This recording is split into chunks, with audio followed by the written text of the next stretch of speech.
अस्सलाम वालेकुम वीवर्स, उम्मीद है कि आप सब लोग खैरियत से होंगे। आज मैं आप लोगों के लिए लेकर आई हूँ बहुत ही मज़ेदार Dubai viral paratha smash burger की रेसिपी, जो कि लच्छेदार पराठों से बनाया जाता है। बहुत ही मज़ेदार पराठा बर्गर रेसिपी है और बहुत ही वायरल है। तो आइए इसकी रेसिपी स्टार्ट करते हैं। इसके लिए मैंने लिया है चिकन बोनलेस, थाई फिलेट लिए मैंने 600 ग्राम। चिकन इस्तेमाल कर रही हूँ, थाई पीसीज इसके इस्तेमाल कर रही हूँ 600 ग्राम बोनलेस चिकन, और इसको एक चॉपर में हम डाल देंगे। हम बना रहे हैं इसमें बर्गर पैटी। तो सबसे पहले मैं इसको चॉपर में डाल दूंगी। 2 टीस्पून लहसुन अदरक का पेस्ट हम इसमें शामिल कर देंगे। 1 टीस्पून इसमें जाएगी लाल मिर्च पाउडर। 1.5 टेबल स्पून इसमें चिली फ्लेक्स। मिर्ची आप अपने टेस्ट के हिसाब से डाल सकते हैं, कम या ज़्यादा कर सकते हैं। 1 टेबल स्पून इसमें कोरिएंडर पाउडर जाएगा। 1 टीस्पून इसमें जाएगा गरम मसाला पाउडर, और 1.5 टीस्पून हम इसमें डालेंगे भुना कुटा ज़ीरा, यानी कि ज़ीरा पाउडर भी आप डाल सकते हैं। 1 टेबल स्पून इसमें नमक जाएगा। नमक आप अपने टेस्ट के मुताबिक डाल सकते हैं। 2 दरमियाने साइज़ की प्याज मैंने चॉप करके डाल दी हैं इसमें तकरीबन 1 कप हरा धनिया मैंने इस्तेमाल किया है। 3 से 4 हरी मिर्चें चॉप करके डाल रही हूँ मैं इसमें। और मैं इसमें इस्तेमाल कर रही हूँ 1 अदद अंडा। अगर आप अंडा इस्तेमाल नहीं करना चाहते तो आप 2 टेबल स्पून इसमें देसी घी डाल सकते हैं, और इसको अच्छी तरह से हम चॉप कर लेंगे। ये तमाम चीज़ें हमारी चिकन बर्गर पैटी बनाने के लिए हैं, और ये देखें अच्छी तरह से मैंने इनको चॉप कर लिया है, पीस लिया है कीमे को। तो कीमा हमारा बिल्कुल रेडी हो गया था पैटी बनाने के लिए। इसको मैं ढक के थोड़ी देर के लिए फ्रिज में रख दूँगी। अब हम इसका आटा गूँध रहे हैं। आटा आप पहले भी गूँध के रख सकते हैं। तो अब आटा गूँध रहे हैं, जिसके लिए मैंने 600 ग्राम फ्लावर लिया है, ऑल पर्पस फ्लावर। इसमें 1 टीस्पून नमक डाल रही हूँ मैं। 2 टेबल स्पून इसमें जाएगी शुगर। तो वाइट शुगर हम इसमें डाल रहे हैं, शक्कर डालेंगे। और इसके अलावा मैं डाल रही हूँ 2 टेबल स्पून देसी घी। तो चाहें तो आप मेल्ट करके डालें या ऐसे डाल दें। और इसके अलावा मैं इसमें 1 कप दूध इस्तेमाल करूँगी, और दूध से हम इसको पहले गूँनेंगे आटे को, उसके बाद हम इसमें पानी इस्तेमाल करेंगे। तो 1 कप दूध इस्तेमाल कर रही हूँ, तकरीबन 250 ml दूध जाएगा इसमें। और अच्छी तरह से हम इसको मिक्स करके तमाम चीज़ों को आटे को गूँध लेंगे। तो हमने इसकी एक नॉर्मल सी डो बनानी, जिस तरह हम घर में आटा गूँधते हैं, तो पराठों का आटा जिस तरह हम गूँधते हैं इसी तरह हमने इसकी नॉर्मल सी डो बनानी है। तो ये देखें डो बन चुकी थी। इस पर हमने ऑयलिंग कर दी है। थोड़ा सा ऑयल डाल के इसको अब हम कवर करके रख देंगे। आधे घंटे के लिए मैं इसको रेस्ट दे दूँगी। रेस्ट देने के बाद अब दोबारा से मैंने इस डो को निकाला है। अब हम इसको थोड़ा सा नीट करेंगे चॉपिंग बोर्ड पे, और मैं ये देखें इसको मैं पार्ट्स में डिवाइड कर लूँगी। तो इसके मैं पोर्शंस बना रही हूँ आटे के, और जितने मुझे पेड़े बनाने हैं। तो इस तरह डिवाइड करने से ये होगा कि हम इक्वली पोर्शंस बना सकेंगे जितने मुझे पराठे बनाने हैं। अब मैं एक एक पोर्शन लेती रहूँगी और इसके पेड़े बना दूँगी, और पेड़े बनाकर सारे मैं एक प्लेट में रख दूँगी। ये देखें इस तरह से मैं इसको प्लेट में रखती जा रही हूँ, और इस पर हमने बहुत अच्छी तरह से ऑयलिंग करनी है, और इसको हमने रेस्ट देना है थोड़ी देर के लिए पेड़ों को। तो ऑयलिंग करने के बाद हम पेड़ों को भी रेस्ट पे रख देंगे। अब हम कॉल्सला की तैयारी करते हैं, जिसके लिए बंद गोभी बारीक काट ली थी। एक मैंने गाजर बारीक कद्दूकश कर ली थी। एक ये खीरा है जिसको मैंने बारीक चॉप कर लिया था। ये सिरके में डिप किया हुआ अचार होता है खीरे का, वो लिया है मैंने। और इसके अलावा मैंने 1 कप मेयोनीज़ ली है, वो हम इसमें शामिल कर देंगे। हाफ़ टी स्पून ताज़ी पिसी हुई काली मिर्च इसमें शामिल करूँगी मैं, हाफ़ टी स्पून ही इसमें नमक जाएगा। इसके अलावा हम इसमें 2 से 3 टेबल स्पून मैं इसमें डाल रही हूँ चिली गार्लिक सॉस, या आप इसमें केचप भी शामिल कर सकते हैं। इसको अच्छी तरह से मिक्स कर लेंगे। हमारी कॉल्सला रेडी हो गई थी। इसको भी हम कवर कर देंगे और फ्रिज में रख देंगे। अब हमने पेड़े निकालने शुरू किए हैं। हमने पेड़ों को रेस्ट दे दिया था। तो देखिए ऑयल में डिप किए हुए हैं। इसमें मैं बिल्कुल खुश्की का इस्तेमाल नहीं कर रही हूँ, यानी खुश्क का बिल्कुल इस्तेमाल नहीं कर रही हूँ आटे का। और हम इसमें सारा काम ऑयलिंग से ही करेंगे। जो हमने ऑयलिंग की थी इसका ऑयल से ही करेंगे। और हमने इसकी इतनी ऑयलिंग कर दी थी कि देखें हम ये बिल्कुल भी चिपकेंगे नहीं चॉपिंग बोर्ड पे।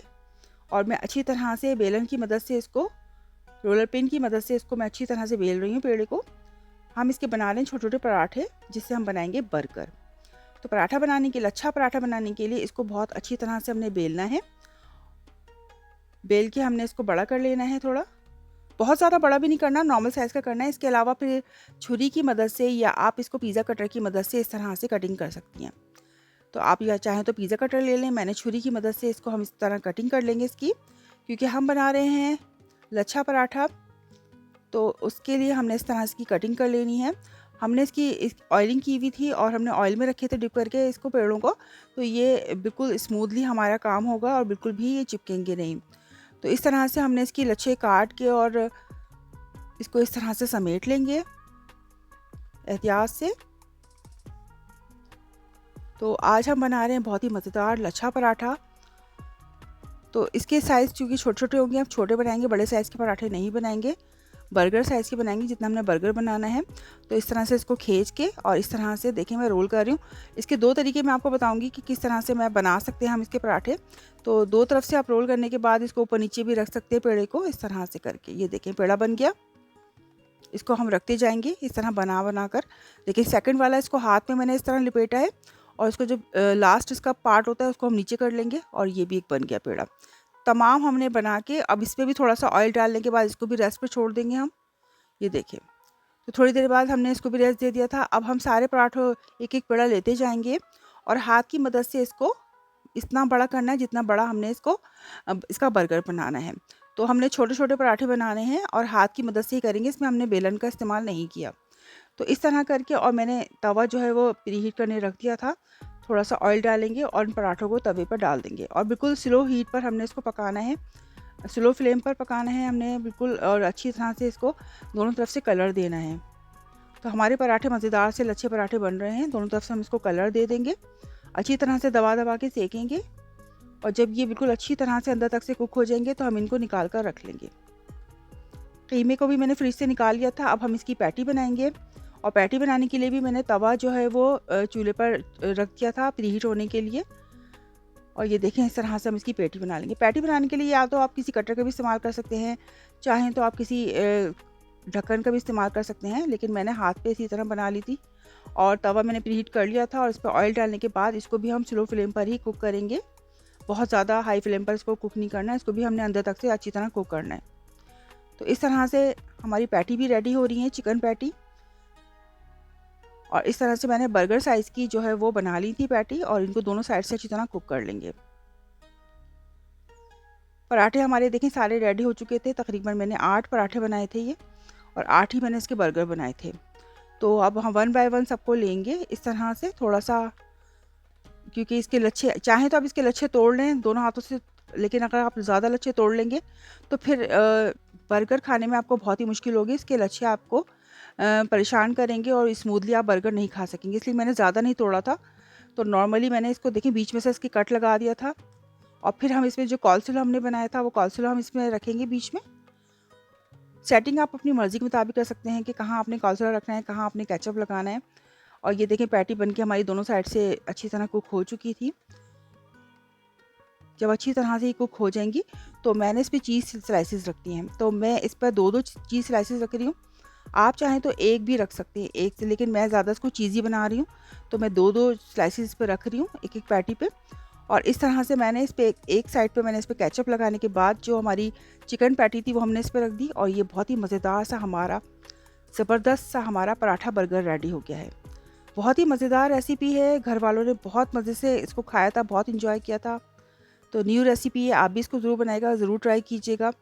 बच्चों बड़ों सबका फ़ेवरेट है, सबको बहुत पसंद आया था। बहुत ही मज़ेदार यमी यमी चीज़ी पराठा बर्गर हमारा रेडी है। इसको ज़रूर ट्राई कीजिएगा, बनाइएगा। अगर आपको मेरी आज की ये रेसिपी पसंद आती है तो मेरी वीडियो को लाइक और कमेंट ज़रूर कीजिए। मेरे चैनल को सब्सक्राइब कीजिए। इस रेसिपी को अपने फ्रेंड्स और फैमिली में ज़रूर शेयर कीजिए। इंशाल्लाह इसी तरह की मज़ेदार रेसिपीज़ आपके लिए लेकर आती रहूँगी। जब तक के लिए अल्लाह निगहबान।